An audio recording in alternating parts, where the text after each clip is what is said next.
Hello Zombie Nation, welcome back to the channel.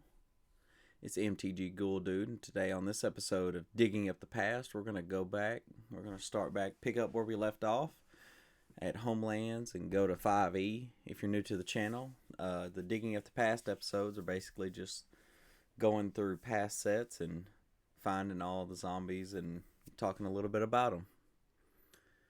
So like I said, today we're going to start back off on Homelands.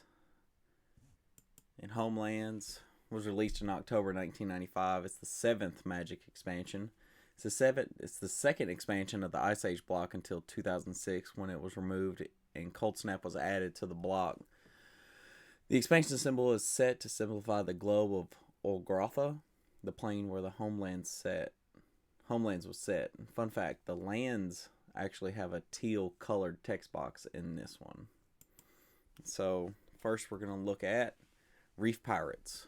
For 1 and 2 blue, Reef Pirates is damages any opponent put that top card of their library into their graveyard. A 2/2 for 3 that mills. It's now been eroded into Zombie Ship or Zombie Pirates. And then we're going to move into Alliances. It's very quick. Alliances was the 8th expansion, released in June 1996. This is the second and first small expansion in the Ice Age block. This was the last expansion to feature multiple artwork on cards. Alliances is also the last standard Magic expansion that was underprinted, as supply did not meet demand in many areas. So we're going to start off with Balduvian Dead. For 3 and a black, you get a 2/3 zombie with a 2 and a red. Remove target summon card in your graveyard from the game. Put a Graveborn token into play. Treat this token as a 3/1 black and red creature that can attack this turn. Attack the turn it comes into play. Bury it at the end of the turn. Seems like a really neat card if you're wanting to get rid of stuff in your graveyard or move stuff around in your graveyard from your graveyard to the battlefield. And then we come up to Lord Tressorhorn. For 1, a blue, a black, and a red, you get a zombie legend as a 10/4. When it comes into play, pay 2 life and sacrifice 2 creatures, and target opponent draws 2 cards.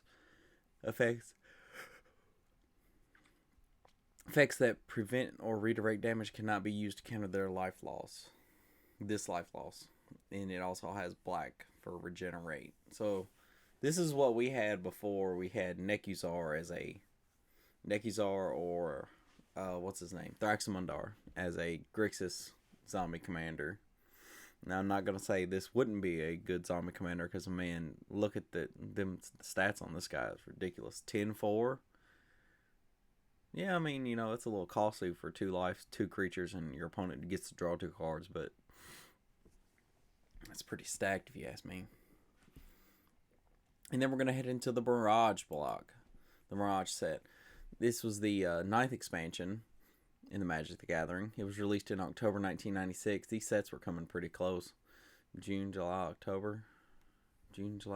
August, September, October. My man.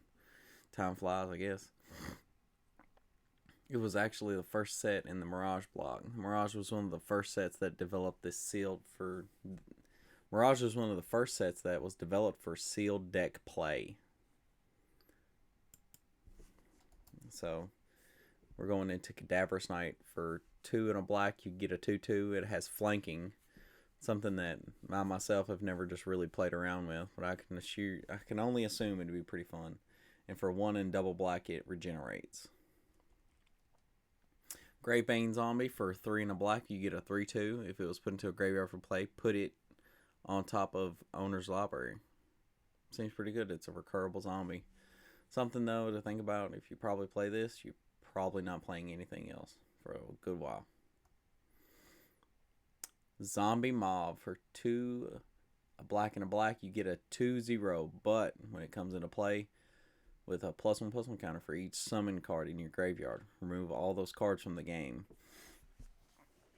So it's basically like a grave spawn effect, where it exiles all the creature cards in your graveyards and it feeds it. I can see some situations in a zombie deck where this would be what you would want.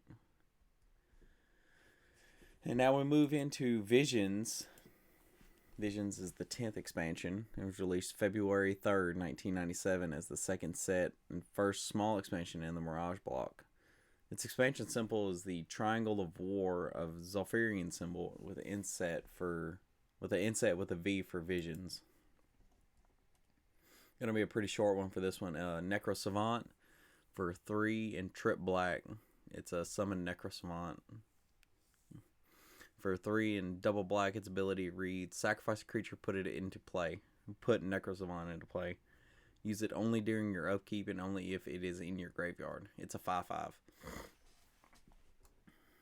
And now we're going into 5th edition, a core set that was released in 1997 of March. It is by far the largest of the Magic the Gathering core sets, surpassing both 4th edition and Chronicles. It actually contained 449 white border cards, 165 commons, 132 uncommons, 132 rares, and 20 different basic lands. And then we get to see some of our old friends like Reef Pirates from not too long ago. Skaith zombies that I probably covered multiple times in these episodes, which is a 2/2 for 2 and a black.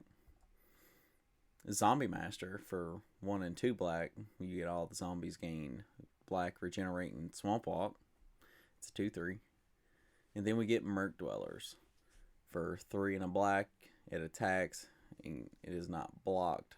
It gets +0, +0 to end a turn for a 2/2. Alright, I appreciate you guys coming back and seeing what we got for the channel. If y'all like this kind of content, want me to keep going, like and subscribe. And I just want to thank y'all, and y'all have a good day.